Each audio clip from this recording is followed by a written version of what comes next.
Assalamualaikum warahmatullahi wabarakatuh. Saya Sabrina Citarmida dengan NPM 130210210250057 dari tutor 5 dengan dosen tutor Pak Aziz. Kali ini saya ingin memaparkan hasil konsep app saya dari blog 3P.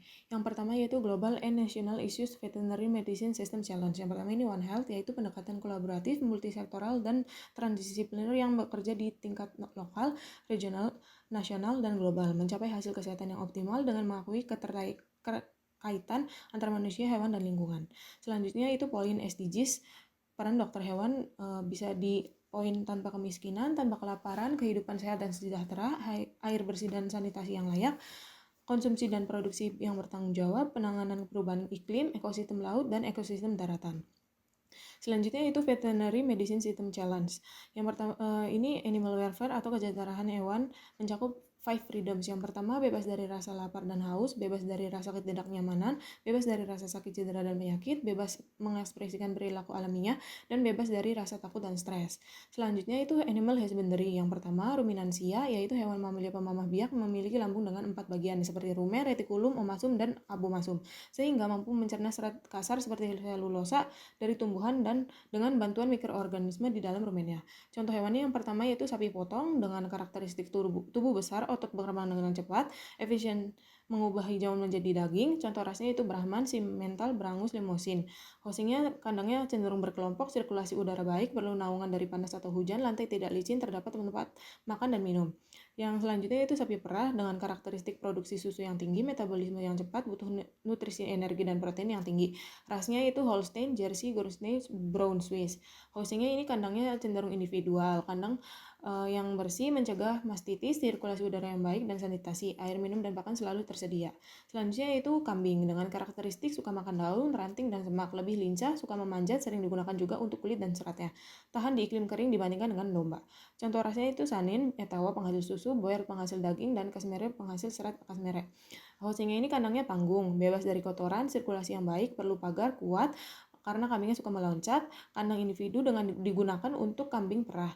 Tempat makan dan minum sebaiknya agak tinggi agar tidak terkontaminasi kotoran. Yang selanjutnya itu domba dengan karakteristik herbivora kecil, pertumbuhan cepat untuk produksi daging, lem atau muton. Beberapa ras khusus menghasilkan wool, cenderung bergerombol dengan ras Merino menghasilkan wool, Suffolk penghasil daging, dan Columbia penghasil wool dan daging. Selanjutnya yaitu poultry atau contohnya itu ayam. Dengan karakteristik pertumbuhan dengan sangat cepat, konversi pakan efisien, siklus reproduksi singkat, digunakan untuk daging atau telur. Rasnya broiler, pedaging, white line, dan petelur. Housingnya ini kandang terbuka atau tertutup dengan kontrol suhu, ventilasi, kepadatan kandang baterai atau koloni, pencahayaan terkontrol, merangsang produksi telur. Selanjutnya itu monogistrik, hewan yang memiliki satu ruang lambung berbeda dengan ruminsia. Proses perencanaan berlangsung terutama dengan enzim, bukan fermentasi rumen. Contohnya seperti babi, kuda, anjing, kucing, dan manusia. Yang pertama ini kuda, karakteristiknya tubuh berotot, stamina tinggi, sangat sensitif terhadap manajemen pakan, biasa digunakan untuk kerja, pertanian, transportasi, olahraga seperti balap dan polo, dan hobi.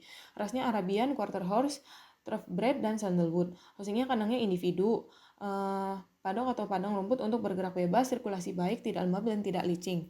Yang selanjutnya babi dengan karakteristik pertumbuhan yang cepat, efisiensi konversi pangkat tinggi, fertilasi tinggi karena banyak anak sekali beranak. Digunakan terutama untuk produksi daging ya seperti pork. Rasnya ini Yorkshire, Large White, Ladrege, Duroc, dan Hampshire.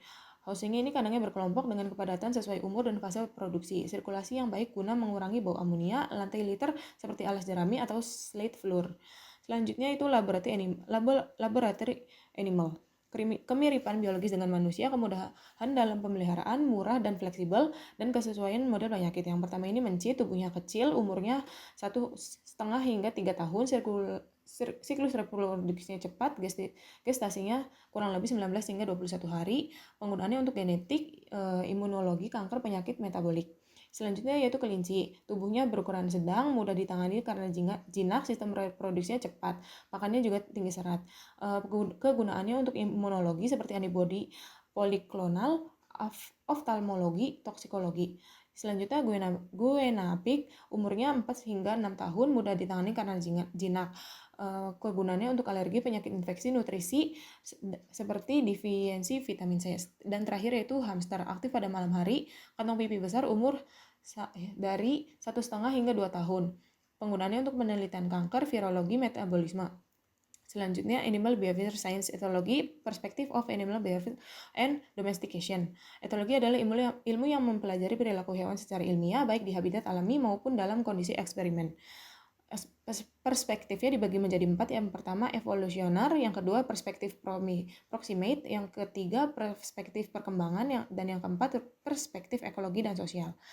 Behavior and domestication-nya proses jangka panjang di mana manusia menyeleksi hewan untuk sifat tertentu, untuk perubahan genetik, morfologi, dan perilaku. Contohnya seperti kambing, domba, ayam untuk pangan dan tenaga kerja, kuda untuk transportasi dan pekerjaan, kucing untuk domestikasi, sebagian masih punya naluri liar. Dan yang selanjutnya, determinant of disease and principle of epidemiologi, yaitu penyakit pada hewan muncul karena interaksi kompleks antara host, agen, dan environment. Epidemiologinya yaitu ilmu yang mempelajari pola penyebaran penyakit, faktor, dan pengendaliannya. Pola penyebarannya yaitu hiperdemik, sporadik, endemik, epidemik, dan pandemik. Selanjutnya yaitu Word of Veterinary Medicine, to understand sustainable practice in veterinary medicine. Yang pertama, to understand practice of veterinary medicine, yaitu menentukan prognosis, dasar diagnosis dan terapi, mendeteksi adanya abnormal, dan menentukan status kesehatan. Selanjutnya, to understand decision making in veterinary medicine. Introduction and orientation-nya menentukan prognosis, klasifikasi pasien, rekomendasi penanganan, terapi, dan pengobatan. Label yang diberikan, selanjutnya making diagnosis, yaitu label yang diberikan pada suatu penyakit dengan karakteristik klinis atau patologis tertentu yang berlaku untuk suatu kasus tertentu. Yang pertama itu general physical examination, yang kedua general examination of suspect system of occurrence, yang ketiga special examination of identified system, yang keempat special examination of lesion, dan yang terakhir special examination of specimen. Dan yang selanjutnya to understand principle of veterinary pharmacology, yaitu ilmu yang mempelajari obat dan efeknya terhadap tubuh manusia maupun hewan, serta bagaimana tubuh mempengaruhi obat tersebut secara sederhana. Farmakologi membahas hubungan antara kimia atau obat dan sistem biologis. Selanjutnya yaitu fundamental properties of living organism. Yang pertama ini sel. Sel adalah unit struktural yang fungsional terkecil pada makhluk hidup. Dibagi menjadi dua, yaitu prokaryotik dan eukaryotik. Selanjutnya itu asam nukleat. Asam nukleat adalah makromolekul biologis yang menyimpan, menyalurkan, dan mengekspresikan informasi genetik, yaitu DNA dan RNA. Selanjutnya sintesis protein, yaitu transkripsi, translasi. Dibagi menjadi 3, yaitu instantiation, elongation, dan termination. Selanjutnya yaitu molecular and cellular base of physiological regulation. Yang pertama itu protein, tersusun dari asam amino dilipat menjadi struktur primer, sekunder, tersier, dan kuartener. Selanjutnya membran sel yaitu lipid bilayer plus protein. Selanjutnya transport membran seperti pasif dan aktif.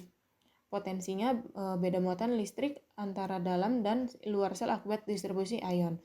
Regulasi fisiologisnya dibagi menjadi 4. Yang pertama regulasi glukosa darah, yang kedua regulasi tekanan darah, yang ketiga regulasi suhu tubuh, dan yang keempat regulasi kalsium.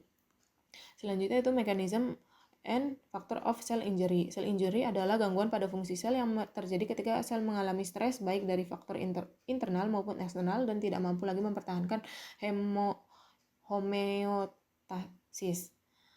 Dibagi menjadi 2, yaitu reversible cell injury dan irreversible cell injury. Selanjutnya itu faktor yang mempengaruhi kerusakan sel. Yang pertama faktor intrinsiknya yang seperti gen, sex, breed, dan age. Faktor ekstrinsiknya seperti kimia, biologi, dan fisika. Selanjutnya aplasia, hypoplasia, dan hiperplasia. Aplasia adalah organ yang tidak terbentuk karena sel yang tidak berkembang. Hypoplasia yaitu organ yang berukuran kecil karena perkembangannya tidak sempurna. Hiperplasia yaitu tambahan jumlah sel sehingga ukuran organnya membesar, seperti contohnya kelenjar susu pada laktasi. Selanjutnya atrofi dan hipertrofi. Atrofi adalah pengecilan ukuran organ atau sel seperti otot anjing imobilisasi lama. Hipertrofi adalah pembesaran ukuran sel atau organ. Contohnya hipertrofi otot jantung pada hipertensi. Metaplasia dan displasia. Metaplasia adalah perubahan satu jenis sel dewasa menjadi sel dewasa lain, seperti epitel pernapasan berubah jadi skumosa pada iritasi kronis. Displasia adalah pertumbuhan sel abnormal yang tidak teratur, cenderung patologis dan bisa menyebabkan kanker. Selanjutnya mestatic dan dystrophic calcification. Mestatic calcification adalah penumpukan kalsium pada jaringan normal karena kadar kalsium dalam darah meningkat. Dystrophic calcification adalah penumpukan kalsium pada jaringan rusak atau nekrotik. Hemosiderosis dan ikterus. Hemosiderosis adalah akumulasi hemosiderin atau pigmen besi biasa terdapat di limpa dan hati. Ikterus adalah akumulasi bilirubin yang akan mengalami perubahan warna kuning pada jaringan. Selanjutnya melanosis dan pneumokoniosis. Melanosis adalah deposisi melanin abnormal pada organ seperti hati, paru, dan meninges. Pneumokoniosis adalah akumulasi partikel debu di paru, contohnya seperti antraks hitam pada kuda di area pertambangan. Selanjutnya akut dan chronic inflammation. Akut adalah peradangan yang berlangsung cepat dengan durasi beberapa jam hingga hari. Ditandai dengan kalor yaitu panas, dolor yaitu nyeri, rubor merah, tumor bengkak, dan functio laesa yaitu fungsi yang berkurang. Kronik adalah peradangan yang berlangsung lama dengan durasi minggu, bulan, hingga tahun. Selanjutnya fibrinous inflammation, yaitu eksudat fibrinogen yang bocor dari pembuluh darah sehingga membentuk fibrin di permukaan serosa seperti pleura, perikardium, peritoneum, atau mukosa. Selanjutnya suppurative inflammation, yaitu peradangan yang ditandai dengan pembentukan nanah. Dan yang terakhir yaitu granulomatous inflammation, yaitu bentuk khusus inflamasi kronis dengan dominasi makrofag seperti epitelioid makrofag dan multinucleoid giant cell plus limfosit. Sekian presentasi konsep map blok 3P dari saya. Kurang lebihnya mohon maaf. Wassalamualaikum warahmatullahi wabarakatuh.